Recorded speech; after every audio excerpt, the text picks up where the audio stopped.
Welcome to Alabama.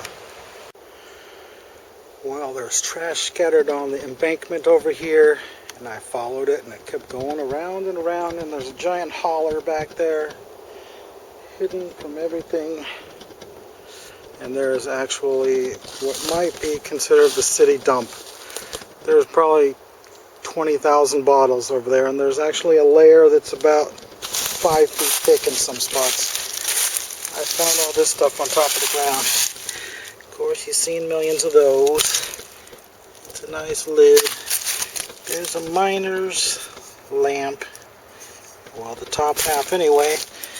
Then another one of these clown banks from the Great Bet Company. And yet another one. This one's still got the lid on it. And whatever this thing is, I don't really know what these are used for, but I know it's worth something. And then I see a lot of people with these water juice jugs trying to sell these for like $12 and $15 each. There was a number of those, so I picked up those. And this one is a pretty valuable jar. It takes a mason jar lid. It says, "You save it." I think it's worth about $25 according to the Spees collector's book. But anyway, it's definitely worth at least $15 because the bottle market's down right now. And I found another one of these Hillbilly Mountain Dew. So there's a lot of stuff up there. I just don't know if I want to go back there. It's a long walk. Well, I took off again without my camera in this direction. That's where the creek is. And I found this on top of the ground above the creek. Another Coca-Cola. The good kind with the imitation Coca-Cola script. So, of course it's broken, but I'm going to saw it off and repair that one. And then another broken off Coca-Cola. This has the other type style. So I guess it's worth bringing home.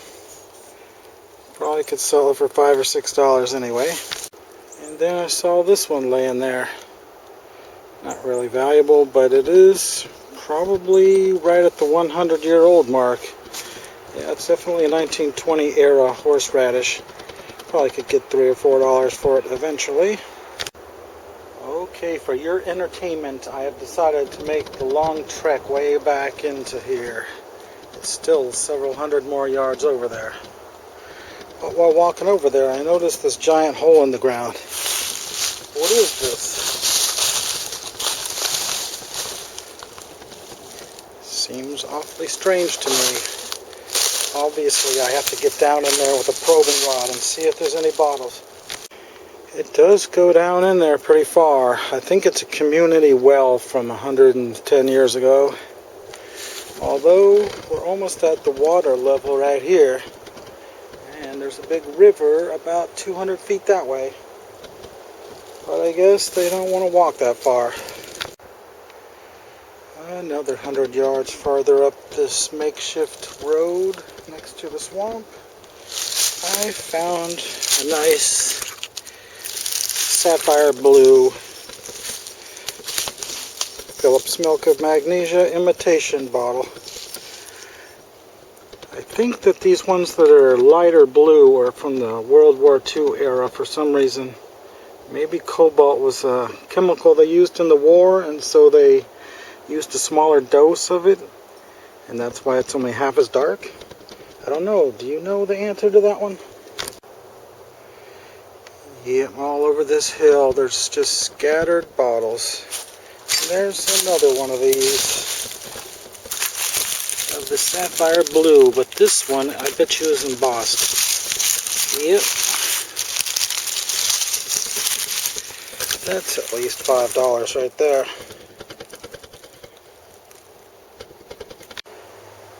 And I have to show you this because you don't see these often anymore. The Great American Outhouse.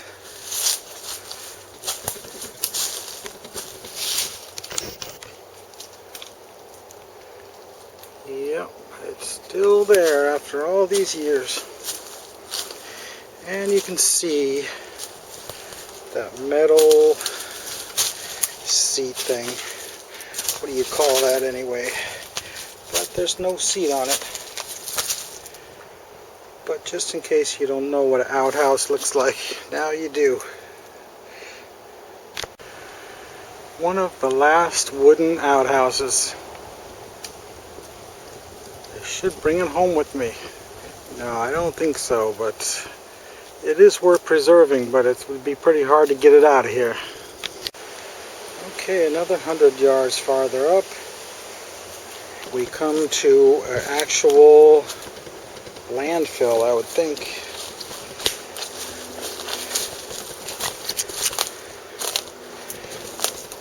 There's a pretty heavy layer of stuff over here.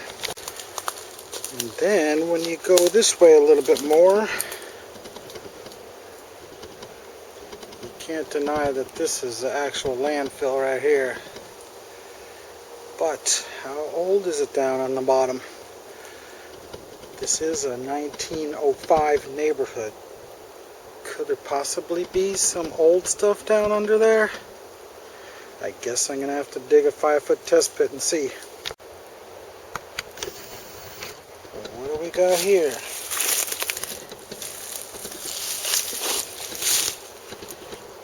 Dang, that would have been pretty neat.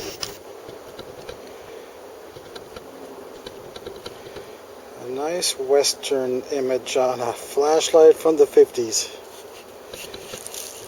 Too bad it had to be ruined like that. We'll just have to enjoy the image while it lasts on film. I don't think it's quite good enough to bring it home, do you?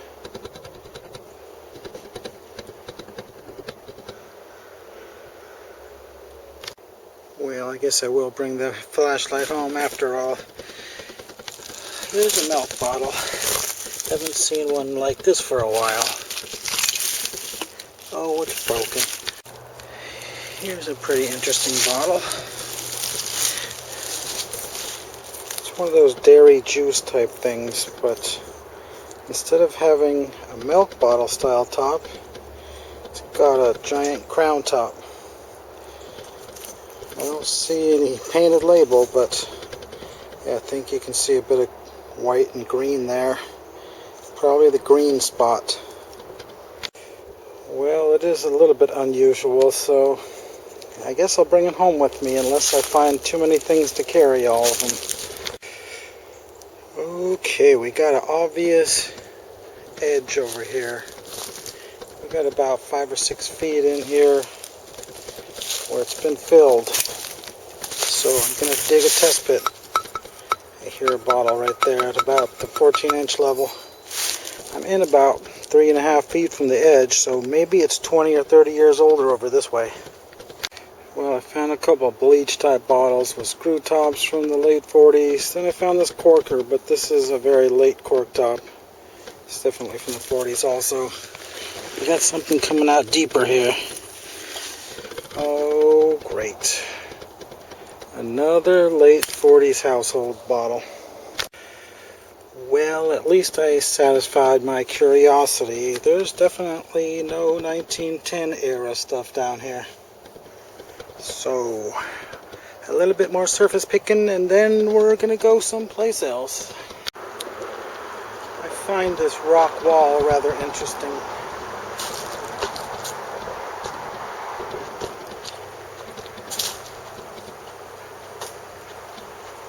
I think I'll go up there and investigate.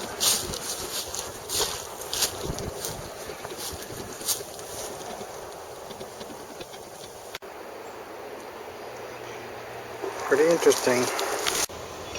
Okay, I think we found another major dump over here. Could be all kinds of things here.